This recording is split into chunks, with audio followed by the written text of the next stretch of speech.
The scent of dried hay filled Willa Fitzpatrick's nose as she pressed herself deeper into the loft, her heart hammering so violently she feared they would hear it from the street below.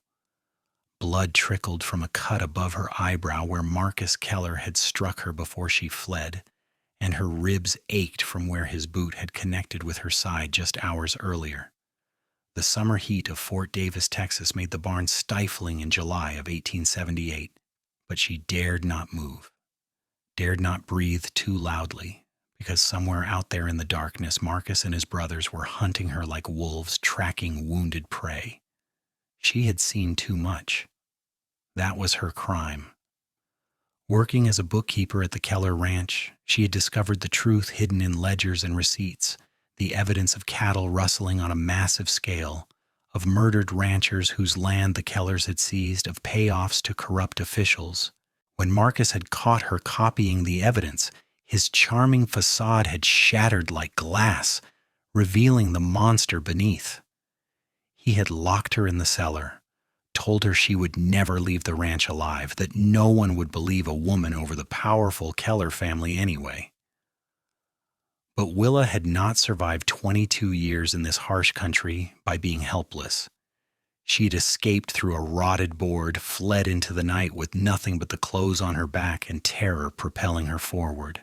Now she lay trembling in a stranger's barn on the outskirts of town, praying the darkness would hide her, praying morning would bring some chance of survival she could not yet see. The papers she had copied were hidden beneath her dress, pressed against her pounding heart. If she could just survive until dawn, perhaps she could reach the sheriff, though she knew Marcus had many men in his pocket. Perhaps she could flee on a stage, though she had no money, no possessions, nothing but her wits and her will to live. The barn door creaked open below. Willa's breath caught in her throat. Through the gaps in the loft floor, she could see lantern lights spilling across the dirt floor. Heavy boot steps approached, measured and purposeful. Not the rushed, angry stomping of men on the hunt. Someone who belonged here, perhaps. She remained frozen, knowing any movement might rain dust or hay down through the cracks and give away her position. "Easy now," a low male voice murmured, clearly speaking to a horse, "and let us have a look at that leg." The voice held a gentle strength that made something in Willa's chest tighten. She risked shifting slightly to peer through the gap, catching a glimpse of a tall figure moving with practiced ease through the barn. His hat obscured his face, but she could see broad shoulders beneath a worn work shirt, hands that moved with confidence and care as he examined a horse's foreleg. She must have made some small sound, some tiny intake of breath, because the man went still. His hand moved to his hip, where a revolver rested in its holster, and he raised the lantern higher, scanning the barn with sudden alertness. "Someone there?" he called out, his voice harder now, commanding. "Show yourself. I do not take kindly to trespassers, but I take even less kindly to cowards who hide in shadows." Willa squeezed her eyes shut, weighing her options. If she stayed silent, he might climb up to investigate. If she revealed herself, he might turn her over to the Kellers. But something in that voice made her want to trust it, and she was so tired, so frightened, so desperate for any kind of help. "Please," she whispered, her voice cracking, "please do not hurt me." The silence stretched for a long moment. Then the man spoke again, his tone shifted, gentler. "Come down where I can see you. I have no intention of hurting a woman, but I will know who is hiding in my barn."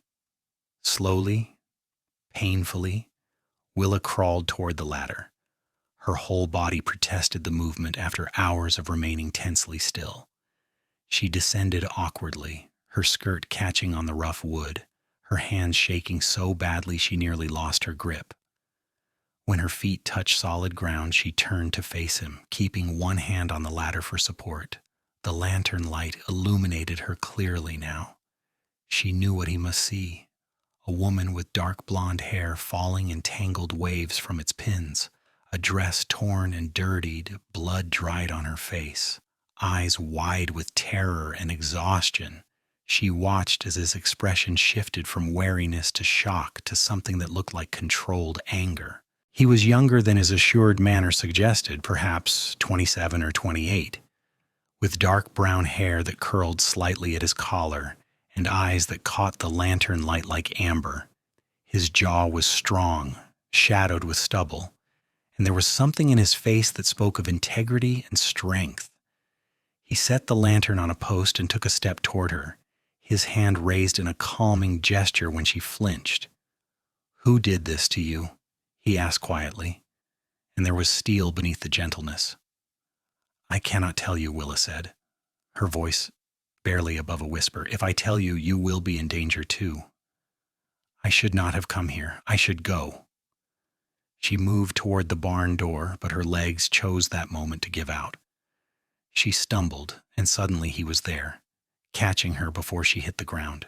His arms were strong and steady, and the scent of leather and soap and something distinctly masculine surrounded her. For just a moment, she let herself lean into that strength before forcing herself to pull away. "Easy," he said, that same tone he had used with the horse. "You're in no condition to go anywhere. Come into the house. My sister is there. She can tend your injuries." "No," Willa said urgently, grasping his arm. "They are looking for me, the Kellers. If they find me here, they will kill me, and they will kill anyone who helped me. You must let me go. You must forget you saw me." His expression hardened. "The Kellers did this?" She said nothing, but her silence was answer enough. "Marcus or his brothers?" "Please," she begged, "just let me go." Instead, he swept her up into his arms as though she weighed nothing. "My name is Dalton Barrett. This is my ranch, and you are under my protection now. The Kellers are bullies and thieves, and I do not bow to bullies. They will never hurt you. You have my word on that." The certainty in his voice, the absolute conviction, made something inside Willa break. She had been so strong, so determined to handle everything alone, but those words undid her. A sob escaped her throat, then another. And suddenly she was crying against his chest as he carried her out of the barn and toward the house, murmuring reassurances she could barely hear over her own ragged breathing. The house was modest but well kept, with warm light spilling from the windows. Dalton kicked the door open and called out, "Sarah, I need you." A young woman appeared from another room, her dark hair braided neatly, her face so similar to Dalton's that the family resemblance was unmistakable. Her eyes widened when she saw Willa in her brother's arms. "Lord, have mercy," she breathed. "Bring her to my room. I will fetch water and bandages." Dalton carried Willa to a small, neat bedroom and set her carefully on the bed. She tried to sit up to protest, but he placed a gentle hand on her shoulder. "Rest. You are safe here. I promise you that." "You do not understand what they will do," Willa said desperately. "Marcus Keller, he killed those ranchers up north, the Hendersons and the McCormicks. He made it look like accidents, but I saw the records. I have proof. And when he caught me copying the evidence, he told me he would kill me too. He locked me in the cellar. He said no one would believe me, that his family owns this county. I barely escaped." Dalton's face had gone hard as granite. "Where is this evidence now?" Willa hesitated, then slowly reached into her bodice and withdrew the folded papers, now crumpled and stained with her sweat and blood. "Here. Everything is here. Receipts, ledgers, letters.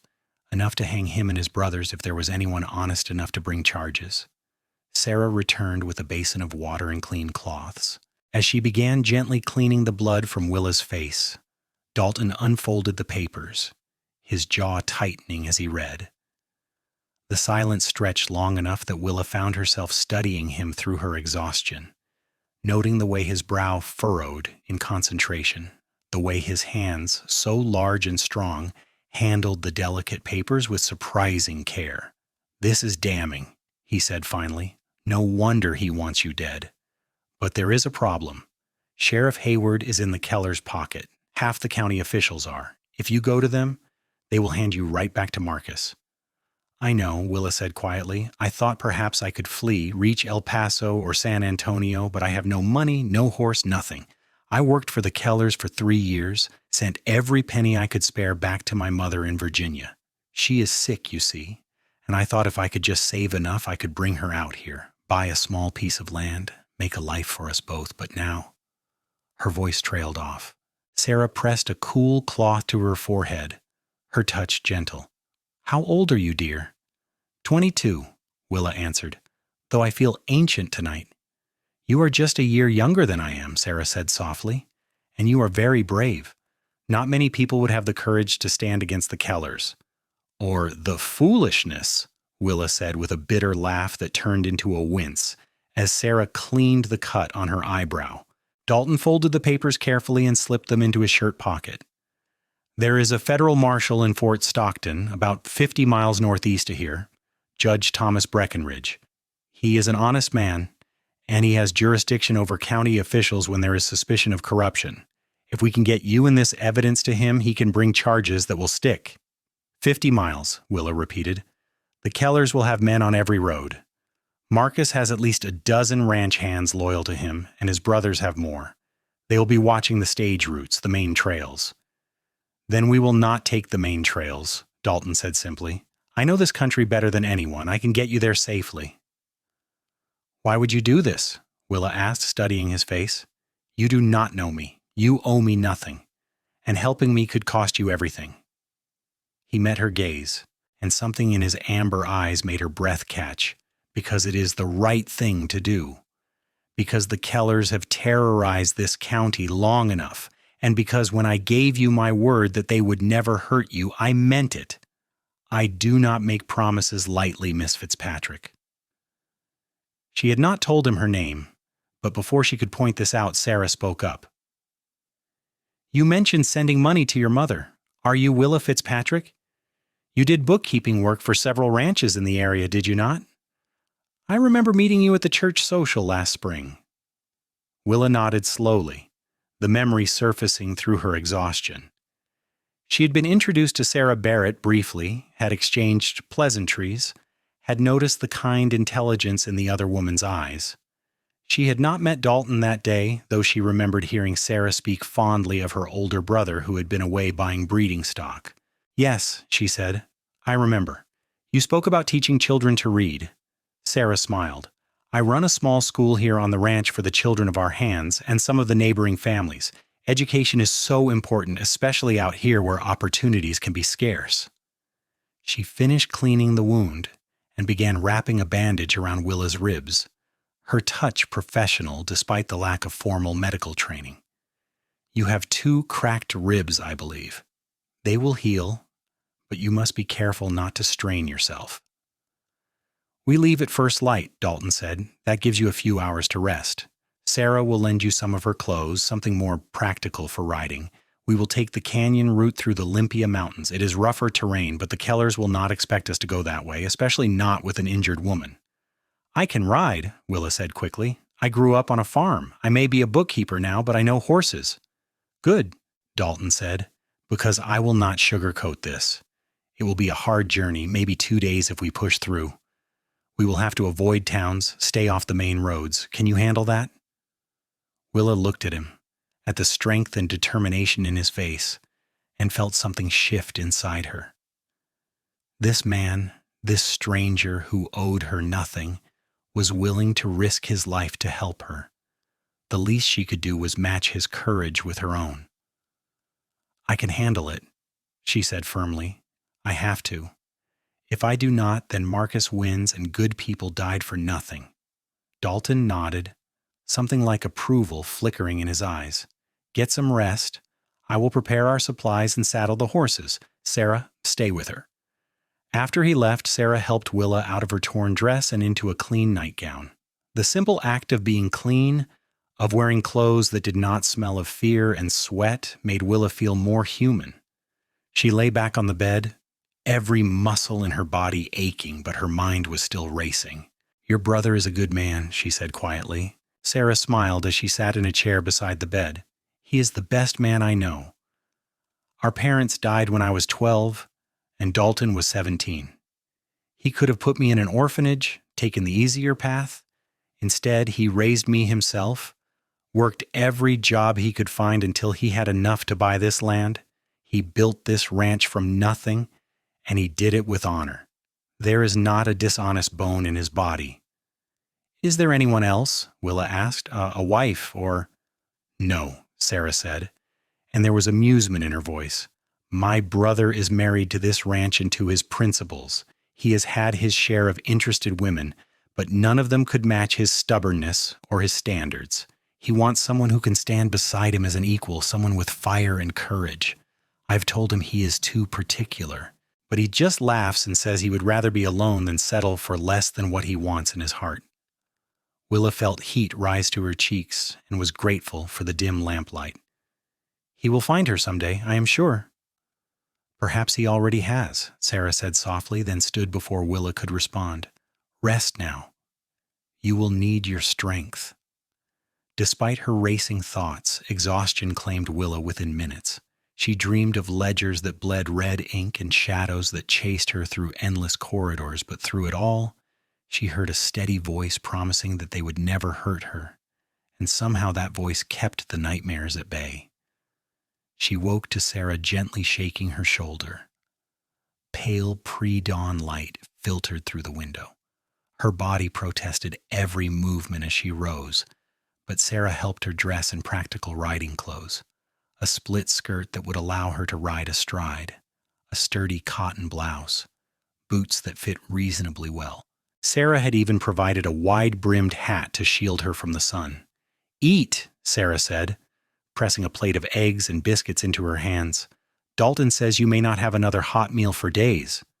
Willa ate mechanically. Her stomach knotted with fear and anticipation. Through the window she could see Dalton in the yard checking saddles and supplies on 2 horses. He moved with efficient grace, every action purposeful. He had shaved and changed into fresh clothes, and in the growing light she could appreciate the sheer capability he radiated. When she stepped outside, he turned to assess her with a critical eye. How are the ribs? Painful but manageable, she answered honestly. He nodded and gestured to a sturdy chestnut mare. This is Juniper. She has a calm temperament and good endurance. Can you mount on your own? Willa approached the horse, running her hand along Juniper's neck before gripping the saddle horn. The motion of pulling herself up sent spikes of pain through her ribs, but she gritted her teeth and swung her leg over, settling into the saddle with only a small gasp. When she looked down, Dalton was watching her with something that might have been respect. You will do, he said simply, then mounted his own horse, a large roan gelding with intelligent eyes. We ride hard for the first few hours, get as much distance as possible before full light. Once we reach the canyon country, we will have more cover. Stay close to me and do exactly as I say. If I tell you to hide, you hide. If I tell you to run, you run. Understood? Understood, Willa said, gathering the reins. Sarah appeared with a rifle, which Dalton secured in his saddle holster. She handed Willa a canteen and a small cloth bag. Dried fruit and jerky, not much, but it will help. Thank you, Willa said, emotion thick in her throat. For everything. I will repay you somehow. Just stay alive, Sarah said, squeezing her hand.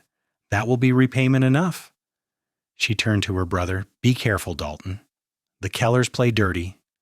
I know, he said, leaning down to kiss his sister's forehead. If anyone comes asking questions, you know nothing. I went to check on the north pasture, should be back in a few days. I know the script, Sarah said with a sad smile. Go. Godspeed. Dalton touched his heels to his horse's flanks and started forward at an easy trot. Willa followed, looking back once to see Sarah standing in the yard, her hand raised in farewell. Then they rounded a bend and the ranch disappeared from view.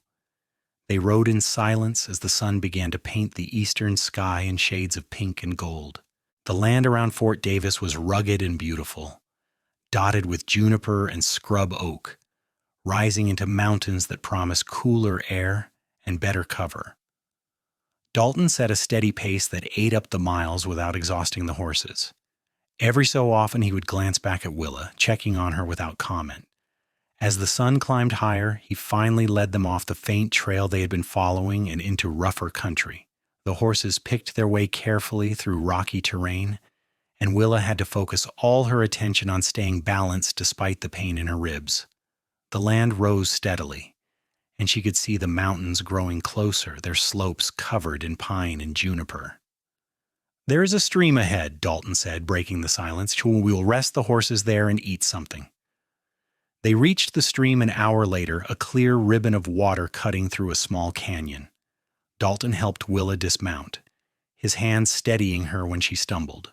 The contact sent an unexpected warmth through her, and she quickly stepped away, unsettled by her own reaction. "Drink your fill," he said, leading the horses to the water. "This is good water. The next source may not be as clean."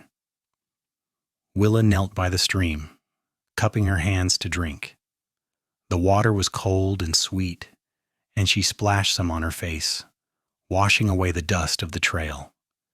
When she looked up, she found Dalton watching her with an expression she could not quite read. "What is it?" she asked. "You are tougher than you look," he said. "Most women of my acquaintance would be weeping and complaining by now. You have not uttered a single word of complaint."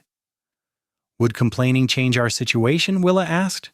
"Would it make my ribs hurt less or the Kellers less dangerous?"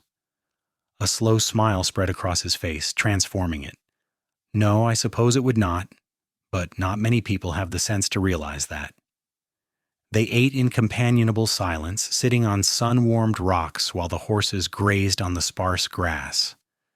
Willa studied Dalton when she thought he was not looking, noting the way his eyes never stopped moving, always scanning their surroundings, always alert. She wondered what it would be like to go through life with that kind of vigilance, to always be the one others depended on for safety. "Tell me about your mother," he said suddenly. "The one you send money to." Willa hesitated, then found herself speaking. "Her name is Margaret. She was a strong woman once, the kind who could work dawn to dusk without complaint. But after my father died 5 years ago, she seemed to lose her will. She took sick the next winter and never fully recovered. The doctor in Richmond said the mountain air might help her, that she needed to be somewhere dry and warm. So I came west, found work, tried to save enough to bring her here. I thought if I worked hard enough, if I just kept going, I could make it happen." "You still can," Dalton said. "Once this is over, once the Kellers are brought to justice, you can go back to building that life." "If I survive," Willa said quietly. "You will survive," Dalton said, with such certainty that she almost believed him. "I will make sure of it." They rode on through the heat of the day, climbing higher into the mountains where the air grew noticeably cooler and the terrain more challenging. Dalton led them through narrow passes and along ridgelines, always choosing paths that offered cover and concealment. Several times he stopped to study their back trail, his hand resting on his rifle, but each time he seemed satisfied they were not being followed. As afternoon stretched toward evening, Willa's strength began to fail. The pain in her ribs had become a constant fire, and she swayed in the saddle, gripping the horn to keep from falling. Dalton noticed immediately and called a halt in a sheltered hollow surrounded by pines. "We camp here tonight," he announced, dismounting and coming to help her down. This time she could not hide her gasp of pain as his hands circled her waist. "Your ribs," he said, concern darkening his eyes. "Sarah wrapped them, but you need to rest properly." "I can keep going," Willa protested weakly. "I know you can," he said, and there was something in his voice that made her look up at him. Their faces were very close, his hands still on her waist. "But you do not have to prove your strength to me. I already know how strong you are." The moment stretched between them, charged with something Willa did not want to examine too closely. Then Dalton stepped back, releasing her, and turned to unsaddle the horses. Willa sank down onto a fallen log, her whole body trembling with exhaustion. She watched as Dalton worked, his movements economical and practiced. He set up a small campsite with the ease of long experience, gathering stones for a fire ring, spreading bedrolls, retrieving supplies from the saddlebags. He did not build a fire yet, waiting for full darkness when the smoke would be less visible. "Tell me about the ranch," Willa said, needing to hear his voice, needing the distraction from her pain. How did you build it? Dalton settled onto the ground near her, his back against a tree trunk. It was not easy. When our parents died, they left debts. I sold everything we had, paid what we owed, and took Sarah west. We started in El Paso, where I worked as a trail hand, then a horsebreaker, then a foreman. Saved every penny for 8 years.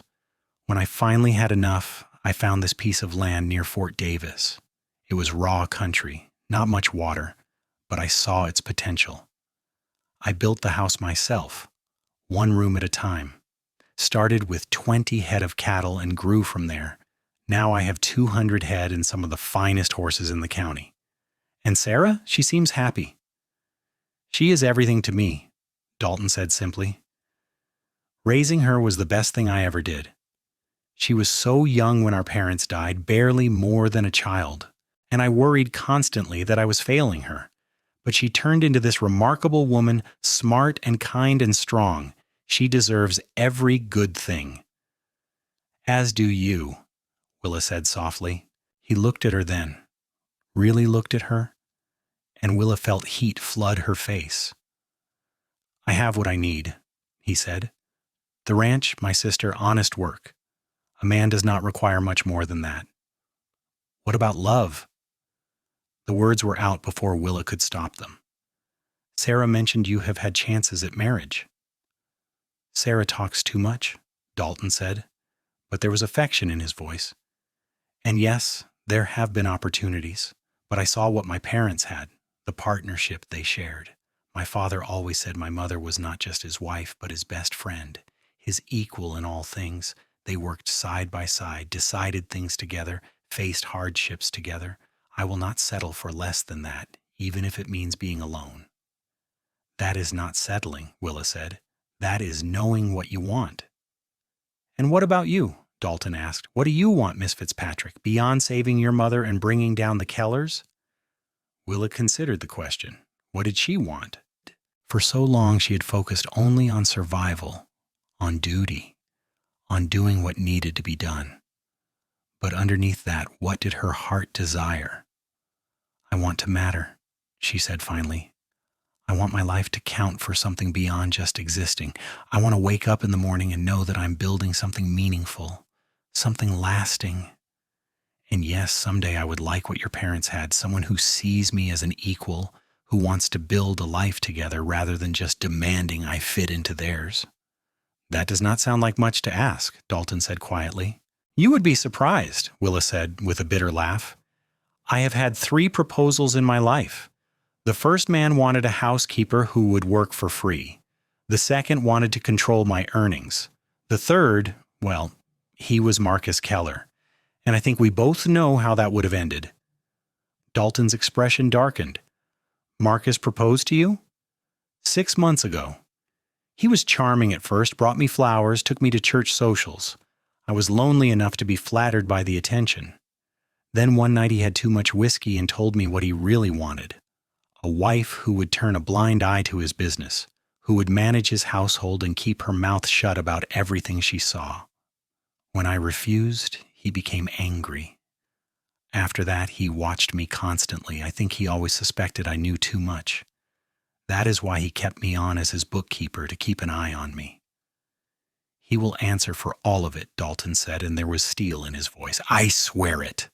As darkness fell, Dalton built a small fire, carefully positioned so the flames would not be visible from below. He heated beans and salt pork, and they ate in comfortable silence. The night was cool at this altitude, and Willa found herself shivering despite her jacket. Without a word, Dalton retrieved a blanket from his bedroll and draped it over her shoulders. Thank you, she said, for everything. I still do not understand why you are doing this, but I am grateful beyond words. He settled beside her close enough that she could feel the warmth radiating from him. I told you, it is the right thing to do. It is more than that, Willa insisted. You could have sent me on my way, given me a horse and supplies, and let me handle it alone. Instead, you are risking your life, your ranch, everything you have built. Why? Dalton was quiet for a long moment, staring into the fire. When he spoke, His voice was low and thoughtful. My father once told me that there are moments in life when you are called to stand up, to be the person you want to be rather than taking the easy path. He said those moments define you, shape who you become. When I found you in that barn, terrified and hurt but still fighting, I saw someone worth fighting for, and maybe I needed to be reminded that some things are more important than safety or comfort. That is a dangerous philosophy, Willa said, but her voice was warm. Perhaps, but what is the alternative? To live small? To never risk anything? To let evil prosper because standing against it is too hard? He shook his head. That is not living. That is just existing. Willa studied his profile in the firelight, the strong line of his jaw, the intensity in his eyes. Something was growing between them, something that frightened her with its intensity. She barely knew this man. Yet she felt drawn to him in a way she had never experienced before. It was more than gratitude, more than admiration. It was recognition, as though some part of her soul had been waiting for him without knowing it. You should rest, Dalton said, standing and offering his hand to help her up. Tomorrow will be harder. We enter the deepest part of the canyons, and the Kellers may have men searching there. He settled her into one bedroll while he took the other, positioning himself between her and the direction they had come. Even in sleep, he would be protecting her. Willa lay listening to the crackle of the dying fire, the whisper of wind through the pines, and the steady sound of Dalton's breathing. Despite everything, she felt safer than she had in months. She must have slept because she woke to find the fire cold and the sky beginning to lighten. Dalton was already up, checking the horses and preparing for another day of hard riding. When he saw her awake, he brought her jerky and water. "How are you feeling?" he asked. "Better," she said, and it was mostly true. The rest had helped, though her ribs still ached with every breath. They were in the saddle before full sunrise, descending into a maze of canyons that twisted through the mountains. The walls rose steeply on either side, providing excellent cover but also limiting their options for escape. Dalton rode with his rifle across his saddle now, his vigilance intensified. Around mid-morning, he suddenly raised his hand in a signal to stop. Willa reined in immediately, her heart leaping into her throat. Dalton dismounted and moved forward on foot, studying the ground. When he returned, his expression was grim. Riders came through here, maybe 3 hours ago. 4 of them, heading in the same direction we are. "The Kellers?" Willa whispered. "Most likely. They are trying to cut us off from Fort Stockton." He thought for a moment, then nodded decisively. "We change course. There is another route, longer and harder, but it will take us around them. Can you handle another full day in the saddle?" "I can handle whatever I must," Willa said firmly. They turned west, following a narrow trail that climbed steeply up the canyon wall. The horses struggled with the grade, and Willa had to lean forward in the saddle to help Juniper with her balance. At one point, the trail narrowed to barely 3 feet wide, with a sheer drop on one side. Willa forced herself not to look down, focusing instead on Dalton's broad back ahead of her. When they finally reached the top, they found themselves on a high plateau dotted with juniper and cedar. The view was spectacular, stretching for miles in every direction. Dalton stopped to survey the land below, using his hat to shield his eyes from the glare. "There," he said, pointing to a distant plume of dust. "Riders.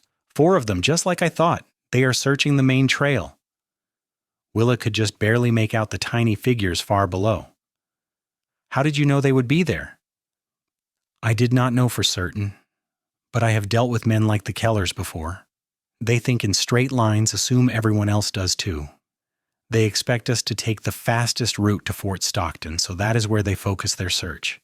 By going the long way around, we avoid them entirely." "You have a gift for this," Willa observed. "For strategy, for reading people and situations." "I have a gift for survival," Dalton corrected. "This country teaches you to think ahead or it kills you. Simple as that." They rode across the plateau through the heat of the day. Up here, the wind blew constantly, hot and dry, whipping Willa's borrowed hat against her chin strap. The landscape was harsh, but beautiful in its own way, all red rock and endless sky. She found herself thinking that in different circumstances she might have enjoyed this journey, might have reveled in the freedom and wildness of it. As afternoon stretched toward evening, they began to descend again, following a series of switchbacks into a different canyon system. Dalton seemed to know exactly where he was going, never hesitating at the numerous forks and branches. Willa wondered how many times he had ridden this country, how many hours he had spent learning its secrets. They made camp that night beside a spring that bubbled up from between rocks, creating a small oasis of green in the red rock landscape. Dalton allowed a fire again, reasoning that they were far enough from any likely pursuit. He heated more beans and broke out the last of the bread Sarah had packed. "Tomorrow afternoon we should reach Fort Stockton," he said as they ate. "We will go straight to Judge Breckenridge. He will know what to do with your evidence." "And then what?" Willa asked. "Do I testify? Will there be a trial?" "Most likely. The judge will probably take you into protective custody until it is safe. The Kellers will be arrested, and with evidence this damning, they will hang." He said it matter-of-factly, without emotion, but Willa saw the satisfaction in his eyes. "I am afraid," she admitted. "Not of testifying, but of what comes after. Where do I go? What do? I cannot return to Fort Davis, not with the Keller family there. My job is gone. My reputation may be destroyed. People might say I was trying to trap Marcus, that I'm a liar and a troublemaker." "Then you go somewhere else," Dalton said. "You start over. You're young and intelligent and capable. You could find bookkeeping work in any town." "Alone," Willa said quietly, "always alone." Dalton set down his plate and moved to sit beside her. "Why alone?" "Because that is what women like me are. We are too independent, too outspoken, too unwilling to bend and mold ourselves into what men want. So we end up alone, and we tell ourselves it is better than the alternative." "Is it?" he asked, and there was something intense in his gaze. "Better than the alternative?" "I do not know anymore," Willa said honestly. She looked at him, at this man who had risked everything to help her, who had promised she would never be hurt again and then moved heaven and earth to keep that promise. "A few days ago I would have said yes, but now—" "Now?" Dalton prompted, his voice rough. "Now I think perhaps I have been alone because I was waiting for someone who would not ask me to be less than I am. Someone who would see my strength as an asset rather than a threat. Someone who would want me as a partner, not a possession." The air between them felt charged, electric. Dalton reached up slowly, giving her time to pull away, and cupped her face in his hand. His palm was rough with calluses, but infinitely gentle. "You are the bravest woman I have ever met," he said quietly, "and the most foolish, because you cannot seem to see what you are worth. When I found you in that barn, I thought you were just someone in trouble, someone who needed help. But I was wrong. You are so much more than that. You are fire and steel wrapped in silk. You are everything I did not know I was looking for." Willa's breath caught. "Dalton, tell me if I am wrong," he said. "Tell me if you feel nothing and I will step back. We will ride into Fort Stockton tomorrow as nothing more than allies. But if you feel even a fraction of what I feel—" He did not finish the sentence because Willa closed the distance between them, pressing her lips to his. The kiss was tentative at first, exploratory, but it quickly deepened into something fierce and consuming. Dalton's arms came around her carefully, mindful of her injuries, and Willa wound her hands into his hair, pulling him closer. She felt as though she were falling and flying simultaneously, her whole world condensing down to this moment, this man, this feeling of rightness that she had never experienced before. When they finally broke apart, both breathing hard, Dalton rested his forehead against hers. "I think I've been waiting for you my whole life," he said roughly. "I know it is too soon. I know we barely know each other. But Willa, I cannot imagine letting you walk away when this is over." "Then do not let me walk away," she said, her voice shaking with emotion. "Ask me to stay. Build that life with me. Show me what it means to be truly seen, truly valued. I will do more than that, Dalton promised. I will spend every day proving that you made the right choice. If you will have me, if you will take a chance on a stubborn cowboy with more pride than sense, I will give you everything I have. That stubborn cowboy saved my life, Willa said, touching his face wonderingly. He promised I would never be hurt again, and he kept that promise. He saw past the broken, frightened woman in his barn and recognized someone worth fighting for. How could I not love him for that? Love, Dalton repeated, as though testing the word. That is a big word, Willa. I know. It terrifies me, but it is also the only word that fits what I feel when I look at you. She took a shaky breath. I know we have known each other only 2 days. I know it is madness, but I also know that I have never felt this way about anyone, and I do not want to lose it. You will not lose it, Dalton promised, and you will not lose me, not ever. They sat together by the fire, Willa tucked against Dalton's side, his arm around her shoulders. They talked for hours, sharing stories of their pasts, their hopes for the future, the 1,000 small details that make up a life. Willa learned that Dalton loved to read but had little time for it, that he had a weakness for apple pie, that he had once broken 3 ribs trying to break a wild Mustang and had gotten right back on the moment he could breathe properly. Dalton learned that Willa could speak French, that she had once dreamed of being a teacher, that she sang when she thought no one could hear her. Eventually, exhaustion claimed them both, and they settled into their bedrolls, this time positioned side by side. Dalton took Willa's hand in his, their fingers intertwining, and that was how they fell asleep under a canopy of stars that seemed close enough to touch. Morning came too soon and too beautifully, the sun painting the canyon walls in shades of orange and red. They rode out early, both eager to reach Fort Stockton and nervous about what the day might bring. The terrain grew gradually easier as they descended from the high country, the canyons giving way to rolling hills and eventually to the flatter land around the town. They saw Fort Stockton in the distance around 2 p.m, a cluster of buildings shimmering in the heat. But as they drew closer, Dalton suddenly tensed, holding up a hand to stop. What is it, Jury? Willa asked, scanning the area. Riders, behind us. Willa turned and saw them, 3 figures on horseback maybe half a mile back, kicking up dust as they rode hard. Even from this distance she could see the determined way they sat their saddles. The Kellers found us, she breathed. Not found us. Spotted us. We are too close to town for them to try anything violent. But Dalton's hand moved to his rifle. Ride for town, Willa. Do not look back. Do not stop for anything. Go straight to the courthouse and ask for Judge Breckenridge. I will be right behind you. I will not leave you, she said fiercely. You have to. That evidence has to reach the judge. That is all that matters. Now ride. The command in his voice made her obey instinctively. She kicked Juniper into a gallop, the mare responding immediately. Behind her she heard shouts, the thunder of hooves, but she focused on the town ahead, on getting there safely. The building seemed to grow with agonizing slowness, and she pushed Juniper harder, leaning low over the mare's neck. A gunshot cracked through the air. Willa flinched, but did not slow. Another shot, and then she heard Dalton's rifle answer with a sharp retort.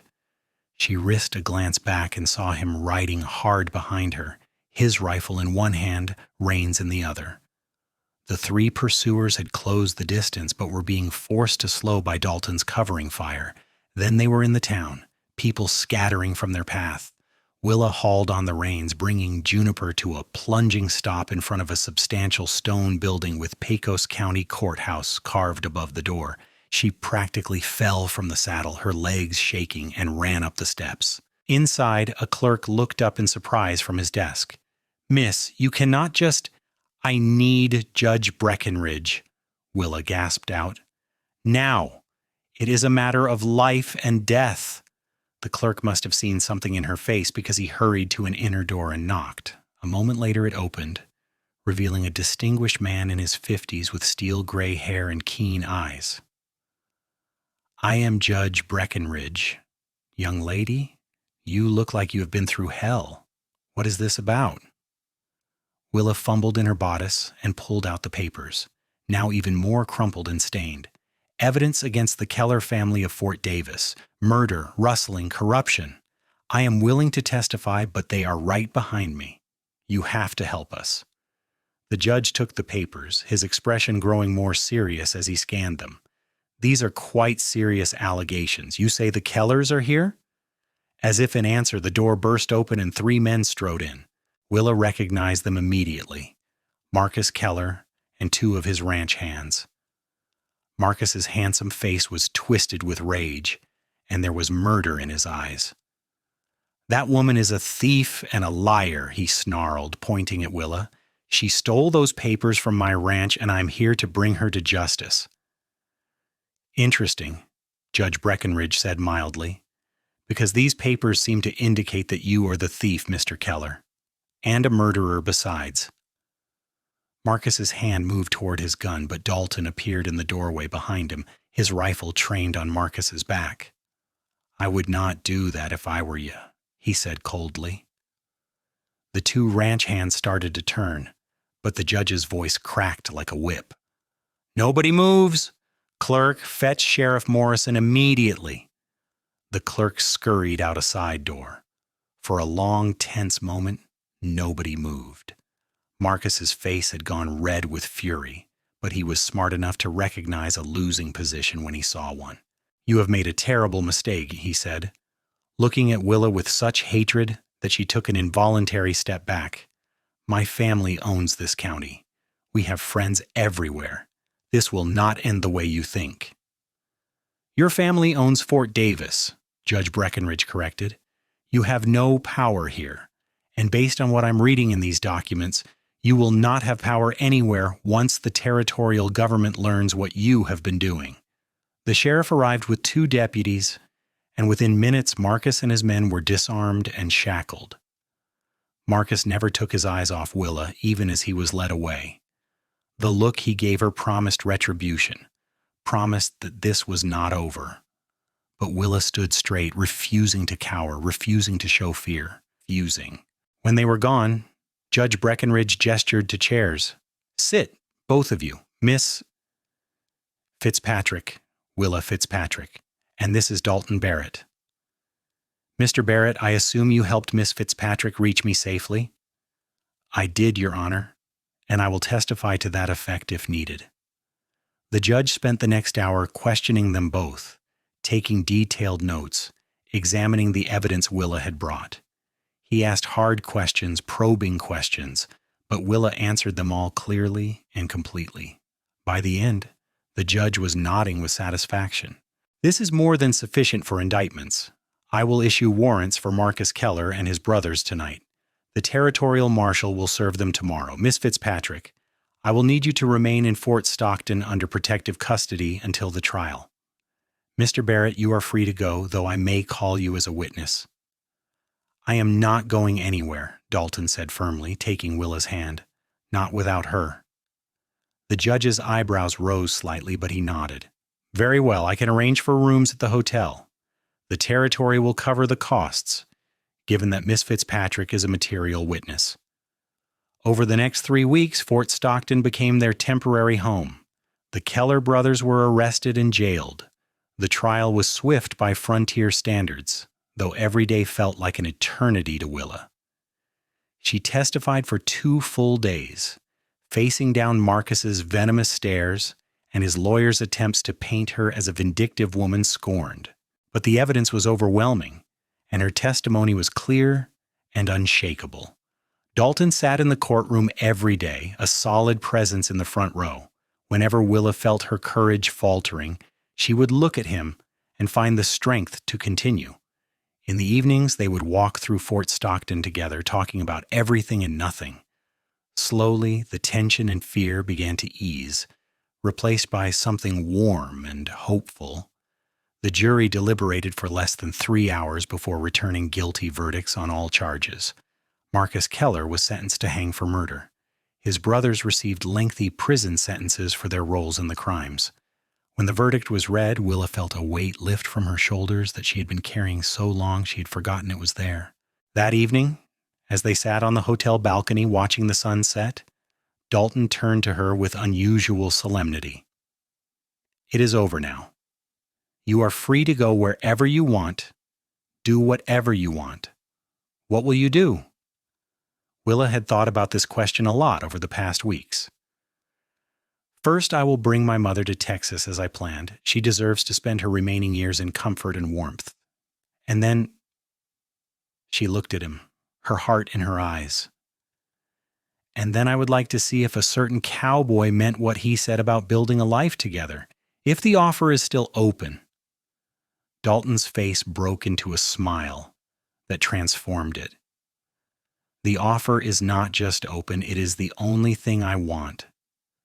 Marry me, Willa, not because you need protection or because you feel obligated, but because we belong together. Marry me and come home with me to Fort Davis. Help me build that ranch into something extraordinary. Teach at Sarah's school if you want. Keep books for other ranchers, whatever you want to do, just do it beside me." "Yes," Willa said. And suddenly she was laughing and crying at the same time. "Yes, 1,000 times yes. I love you, Dalton Barrett. I think I have loved you since you promised me I would never be hurt again." He kissed her then, deep and thorough and full of promise. When they finally broke apart, Willa felt as though her whole life had been leading to this moment, to this man, to this overwhelming sense of rightness. They married a week later in a simple ceremony at the Fort Stockton church. Judge Breckenridge gave Willa away, and Sarah made the journey from Fort Davis to stand up as witness. It was not a grand affair, but it was perfect. When Dalton slipped a simple gold band onto her finger and promised to love her for all his days, Willa knew she had finally found what she had been searching for without even knowing it. The journey back to Fort Davis felt different this time. Willa rode beside her husband, not as a woman fleeing danger, but as someone returning home. The landscape that had seemed so threatening now revealed its beauty. She saw the way the mountains rose majestically against the sky, the way the sunlight painted the rocks in shades of amber and crimson, the way life persisted in even the harshest conditions. Sarah welcomed them with tears of joy and a feast she had spent days preparing. The ranch felt different now, not just a place Willa was passing through, but her home. Over the following weeks, she threw herself into making it truly theirs. She helped Sarah with the school, teaching the children mathematics and grammar. She took over the bookkeeping for the ranch, bringing order to Dalton's rather haphazard record-keeping system. And she began to understand why Dalton loved this land so fiercely, why he had poured his heart and soul into building something here. 3 months after their wedding, Willa received word that her mother was well enough to travel. Dalton insisted on making the journey to Virginia with her, unwilling to let her face such a long trip alone.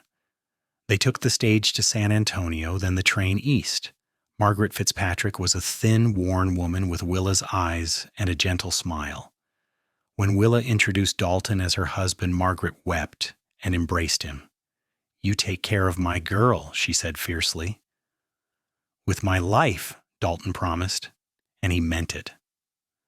The journey back to Texas was slower, accommodating Margaret's fragile health, but the mountain air did seem to help her just as the doctors had predicted. She grew stronger with each passing week at the ranch. She and Sarah became fast friends, often sitting together in the evenings working on needlepoint while Dalton and Willa reviewed the ranch accounts. The ranch prospered under their combined efforts. Dalton's instincts for cattle and horses combined with Willa's meticulous management created a formidable partnership. Within a year, they had paid off the last of Dalton's debts and purchased an additional 200 acres. The Barrett Ranch became known throughout the county as a place of honest dealing and quality livestock. In the spring of 1880, Willa discovered she was pregnant. She had suspected for a few weeks, but wanted to be certain before telling Dalton. She chose a quiet evening when they were alone on the porch watching the stars emerge in the darkening sky. "I have something to tell you," she said, taking his hand and placing it on her still flat stomach. "We are going to have a child." The look on Dalton's face was one of pure wonder. He dropped to his knees, pressing his ear to her belly as though he might hear the baby's heartbeat. "A child," he breathed. our child. Are you pleased? Willa asked, though she already knew the answer from his expression. Pleased? Willa, I am beyond pleased. I am terrified and thrilled and amazed all at once. He looked up at her, his eyes shining. You have given me everything, a purpose beyond mere survival, a reason to build something that will last beyond my lifetime. I will spend the rest of my days trying to deserve you. You already deserve me, Willa said, running her fingers through his hair. You deserve me because you never asked me to be anything other than who I am. You saw me at my weakest and treated me with dignity. You gave me safety when I had none and asked nothing in return. How could I not love you utterly? Their son was born in December, a cold month even in Texas. The labor was long and difficult, and Dalton paced the kitchen like a caged animal while Sarah and Margaret attended Willa in the bedroom. When the baby's cry finally rang out, Dalton burst into the room despite Sarah's protests. Willa lay exhausted but triumphant, cradling a red-faced, squalling infant. We have a son, she said, her voice weak but joyful. A beautiful, perfect son. Dalton approached slowly, almost reverently, as though afraid he might break something. When Willa placed the baby in his arms, his entire face softened. He is so small, he marveled. So perfect. What should we call him? They had discussed names for months, unable to agree. But looking at the baby's tiny face, Willa knew. David. David Matthew Barrett, a good, strong name. David, Dalton repeated, testing it. Yes, he looks like a David. He sat carefully on the edge of the bed, and together they examined every finger, every toe, marveling at the miracle they had created. David proved to be a healthy, happy baby who seemed to inherit his father's stubbornness and his mother's determination. He kept the household in controlled chaos, but it was the best kind of chaos. Margaret doted on her grandson, and Sarah proved to be a natural aunt, always ready to walk him when he fussed or sing him to sleep. 2 years later, Willa gave birth to a daughter they named Grace Elizabeth. She had her mother's blonde hair and her father's amber eyes, and she wrapped Dalton around her tiny finger from the moment she drew breath. Watching her stoic, serious husband turn to mush over a little girl made Willa fall in love with him all over again. The years passed in a blur of activity and joy. The ranch continued to grow. David learned to ride almost before he could walk properly, trailing after his father like a devoted shadow.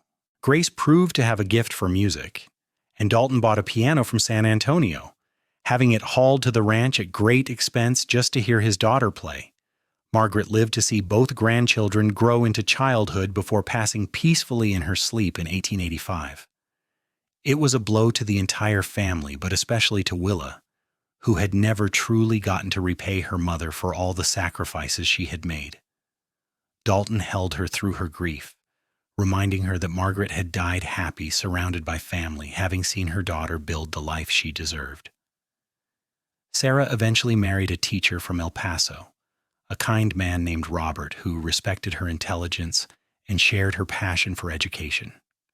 They built a house on Barrett land and continued to run the school together, which grew to accommodate nearly 30 children. In 1888, another son arrived, James Alexander, who proved to be the quietest and most thoughtful of their children. He preferred books to horses, a trait that delighted Willa and amused Dalton, who nevertheless supported his son's interests wholeheartedly. Fort Davis changed too. With the Keller influence removed, honest ranchers and businessmen moved in. The town grew and prospered. Willa became known as a woman of substance, someone whose opinion carried weight. She used that influence carefully, advocating for better schools, for fair treatment of ranch hands, for justice when it was needed. On their 10th wedding anniversary, Dalton took Willa back to the barn where he had found her. It had been rebuilt and expanded over the years, but the basic structure remained the same. They climbed into the hayloft together, and Willa looked around at the space that had once represented her deepest terror. "Do you ever think about that night?" Dalton asked, pulling her close. "About how close you came to dying?" "Sometimes," Willa admitted, "but mostly I think about what came after.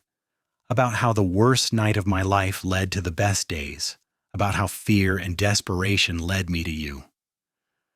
I think about it too, Dalton said. I think about what would have happened if I had decided to check the barn in the morning instead of that night, if I had missed you entirely. The thought terrifies me because it means I might have lived my whole life without knowing you existed. But you did not miss me, Willa said, touching his face. You found me. You promised I would never be hurt again, and you kept that promise.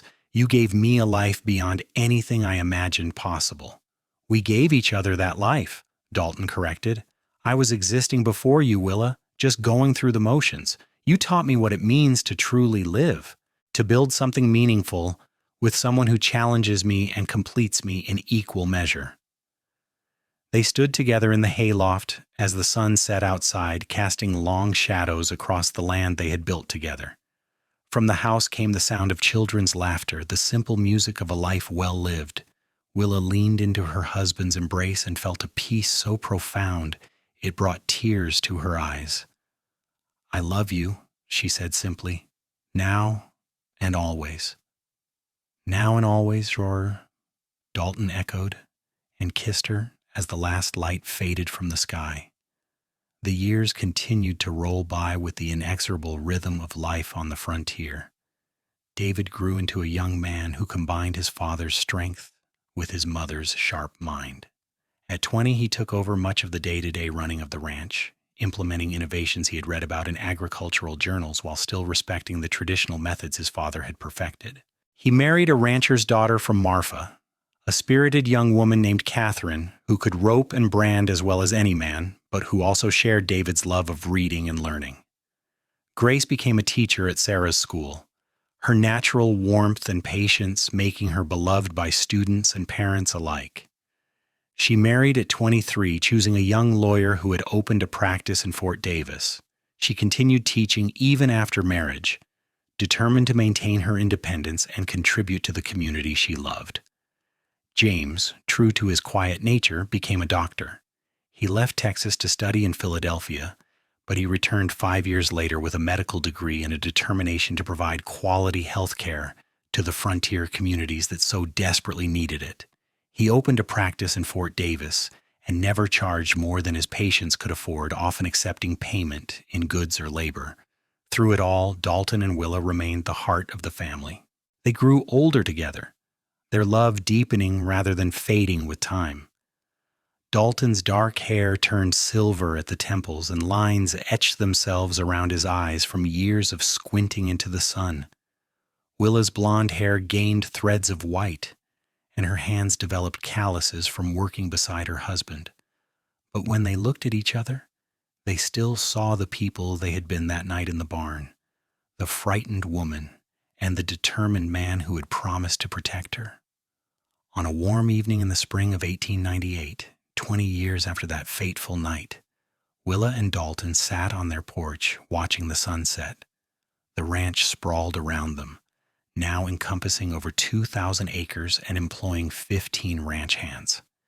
In the distance, they could see David and Catherine's house, and beyond that, the school where Grace taught.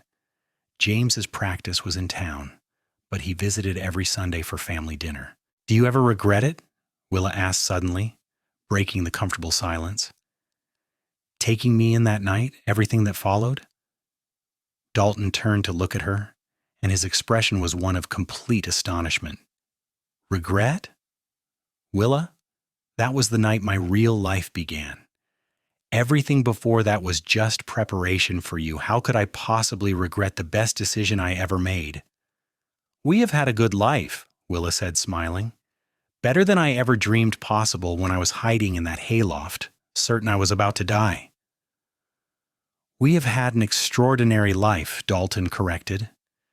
We built something that will last beyond us. Our children and their children will work this land, will remember the choice we made to stand together against darkness and fear. That is immortality of the best kind. Willa reached for his hand, their fingers intertwining with the easy familiarity of decades together. Tell me again, she said softly. The words you said that night. Dalton knew exactly what she meant. He lifted her hand to his lips, kissed it gently, and looked into her eyes. They will never hurt you. I promise you that with everything I am. And you kept that promise, Willa said, her voice thick with emotion. Every single day for 20 years. You kept me safe, not just from the Kellers, but from loneliness, from despair, from settling for less than I deserved. You gave me a partnership of equals, a love that sustained me through every hardship, a family that makes every struggle worthwhile. You gave me the same things, Dalton said. You made me a better man, Willa. You challenged me to be more than just a survivor, to build a life of purpose and meaning. You gave me children who make me proud every day. You gave me a reason to look forward rather than just enduring the present. They sat together as the stars began to emerge, the same stars that had watched over them that first night. The ranch was quiet now, the day's work done, but it was a peaceful quiet rather than an empty one. It was the quiet of a life well lived, of promises kept, of love that had weathered every storm and emerged stronger. Do you remember when you first told me you loved me? Dalton asked, in Fort Stockton before the trial. I remember everything about those days, what I read seeing, Willa said. The fear, yes, but also the hope. The sense that despite everything that had happened, something wonderful was beginning. I knew I was going to marry you from the moment I saw you descend from that hayloft, Dalton admitted. You were terrified and hurt, but there was such fire in your eyes, such determination to survive. I thought to myself, this is a woman worth fighting for. This is a woman who would stand beside me through anything. And I have, Willa said, through droughts and floods, through cattle dying and crops failing, through children's illnesses and the death of my mother. Through it all, you were my rock, and I hope I was yours. You were more than my rock, Dalton said fervently. You were my compass, pointing me toward the man I wanted to be. You were my partner in every sense of the word, and you were my love, the great love of my life, the one I would choose again and again if given the chance. Tears slipped down Willa's cheeks, but they were happy tears. I would choose you too. Every time, every life, I would choose you. They kissed then, a kiss that held 20 years of shared history, of trials overcome and joys celebrated. When they pulled apart, they remained close, foreheads touching, breathing in sync as they had learned to be over 2 decades together. Thank you, Willa whispered, for finding me, for saving me, for loving me. Thank you for letting me, Dalton replied, for trusting me when you had every reason not to, for building this life with me, for making every day an adventure worth living. As the night deepened around them, they remained on the porch, talking and remembering and dreaming about the future still to come. Grandchildren to spoil, a ranch to pass on, a legacy to leave. They spoke of traveling someday, of seeing the places they had only read about. They spoke of growing old together, of sitting on this same porch in another 20 years, still holding hands, still choosing each other. The years that followed bore out those dreams. Grandchildren arrived, rambunctious and beloved, filling the ranch with noise and laughter. David and Catherine had 4 children of their own. Grace and her husband had 3. James, who married late to a fellow doctor he met at a medical conference, had twin boys who showed every sign of inheriting their father's analytical mind. Dalton and Willa became the heart of this growing family, the center around which everyone else orbited. Sunday dinners at the ranch became legendary, with tables groaning under the weight of food and the house ringing with conversation and debate and love. Dalton would sit at the head of the table, silver-haired and dignified, while Willa presided at the other end, her eyes bright with happiness. And between them would be arrayed all the lives they had touched, all the people who existed because one cowboy had promised one frightened woman that she would never be hurt again. They traveled when they could, taking a trip to San Francisco when Dalton turned 60, marveling at the ocean they had never seen before. They went to New Orleans, to Chicago, to New York, always returning to Texas with relief, secure in the knowledge that no place else would ever be home. In 1908, on their 30th wedding anniversary, their children threw them a party that seemed to include half of Fort Davis. People came from miles around to celebrate the couple who had become pillars of the community. There were speeches and toasts, stories and laughter. But the moment Willa treasured most came at the end of the night when she and Dalton snuck away from the crowd and walked out to the barn, to the hayloft where it had all begun. They climbed the ladder carefully, mindful of joints that protested more than they once had. The loft looked much as it had that night 30 years ago, though time had worn the wood smooth and the hay was fresh and sweet-smelling. 30 years, Willa marveled, settling into the hay with Dalton's arm around her. How is it possible that 30 years have passed? Because we filled them well, Dalton said, every day, every moment. We did not waste the life we were given. No regrets? Willa asked, as she sometimes still did. Not a single one, Dalton confirmed, though I do regret that we are getting old, that I cannot ride as hard or work as long as I once could. We have earned the right to slow down, Willa said. We have built something that will outlast us. Our children are capable and strong. The ranch will endure. We can rest now, knowing we did what we set out to do. Rest, Dalton said thoughtfully. That sounds nice, actually. To just be together without always planning or working or worrying, to have time to simply exist side by side. We will have that time, Willa promised. Years of it, if we are lucky. Years to sit on the porch and watch sunsets. Years to read books and take slow walks. Years to love each other without the constant demands of building a life. And they did have those years. As the 1910s progressed, Dalton gradually turned over more of the ranch operations to David while he and Willa settled into a gentler rhythm. They still worked, still contributed, but the frantic pace of earlier years gave way to something more measured and deliberate. They took up new hobbies. Dalton, who had always loved but never had time for reading, worked his way through entire libraries. Willa learned to paint, discovering a talent she had never explored. They would spend entire afternoons together, Dalton reading aloud while Willa painted the landscapes she loved. Their love, which had been forged in crisis and strengthened through years of partnership, now evolved into something almost transcendent. They communicated in glances and touches, in the shorthand of couples who have spent decades learning each other's rhythms. They needed few words because they understood each other so completely. In the spring of 1918, Dalton took ill. It started as a cough, nothing serious at first, but it developed into pneumonia.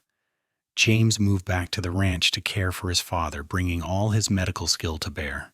But sometimes will and love and medicine are not enough.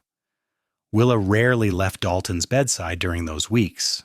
She held his hand, read to him, told him stories of all the years they had shared.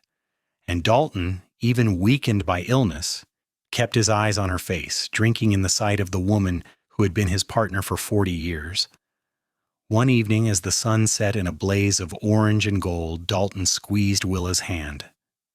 "Tell me," he whispered, his voice rough. Willa knew what he was asking.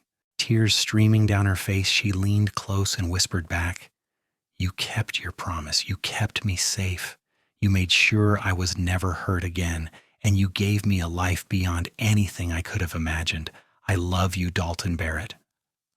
I have loved you from that first night, and I will love you until my last breath and beyond." "Good," Dalton said with a ghost of his old certainty, "because I am going to wait for you, wherever souls go. And when you come, I will be there to meet you, and we will start the next adventure together." "You promise?" Willa asked, crying openly now. "Have I ever broken a promise to you?" Dalton asked and managed to smile. "They will never hurt you, Willa. Not as long as I exist in any form. That promise transcends death itself." He passed peacefully an hour later, his hand still clasped in hers, his eyes fixed on her face until the very end. The family gathered around, grieving their patriarch, but Willa felt a strange peace beneath the sorrow. He had lived a full, meaningful life. He had kept every promise. He had loved completely and been loved in return. What more could anyone ask? The funeral was attended by what seemed like the entire county. People spoke of Dalton's integrity, his fairness, his unwavering principles. They spoke of the ranch he had built and the family he had raised. But Willa knew the truth that lay beneath all those accomplishments. Everything he had done, everything he had built, had been rooted in the promise he made to a frightened woman in a hayloft 40 years ago. Willa lived another 7 years. Years she filled with her children and grandchildren and great-grandchildren. She continued to paint, and her canvases of the ranch lands became treasured family heirlooms. She told stories to anyone who would listen, keeping Dalton's memory alive, making sure the younger generations understood the man he had been and the love they had shared. But she was clearly waiting, counting down the days until she could keep her appointment with her husband. She spoke often of Dalton as though he were just in the next room, as though their separation were temporary rather than permanent. And perhaps in the truest sense it was. On a warm summer evening in 1925, Willa asked to be taken to the barn, to the hayloft. Her children and grandchildren thought it an odd request, but they honored it. They helped her climb the ladder one last time, and she settled into the hay with a sigh of contentment. "This is where it began," she told them. "Where your grandfather found me and changed my life, where he promised I would never be hurt again, and he kept that promise every day, every year. He loved me with everything he was, and I loved him the same way. Remember that. Remember that real love exists, that it is worth fighting for, worth building on. Your grandfather and I, we were proof of that."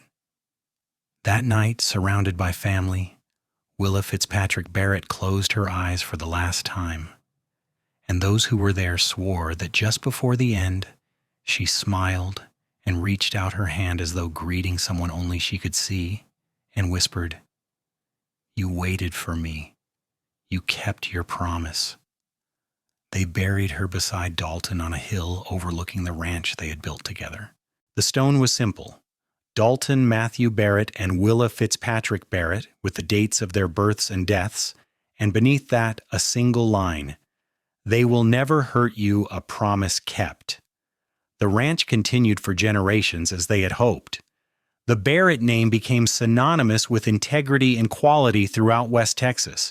But more than the land or the cattle or the name, what endured was the story of a terrified woman hiding in a hayloft and the cowboy who found her, the story of a promise made and kept, the story of a love that transcended fear and hardship and even death itself. Visitors to the ranch in later years would sometimes stand in that old barn and feel something, a warmth or a presence they could not quite explain. Old-timers would smile and say it was just the Barretts, still watching over the land they loved, still together as they had promised they would always be. And maybe they were right. Maybe some loves are so strong, so true, that they echo through time itself. Maybe some promises, once made with absolute conviction, become eternal truths that nothing can unmake. All anyone knew for certain was that on a hot July night in 1878, in a barn in Fort Davis, Texas, a man found a woman hiding in a hayloft. He looked at her frightened face and made a promise that would shape both their lives. And from that moment of crisis and compassion grew a love story that would be told and retold, generation after generation, a reminder that even in the darkest moments, hope and love can emerge.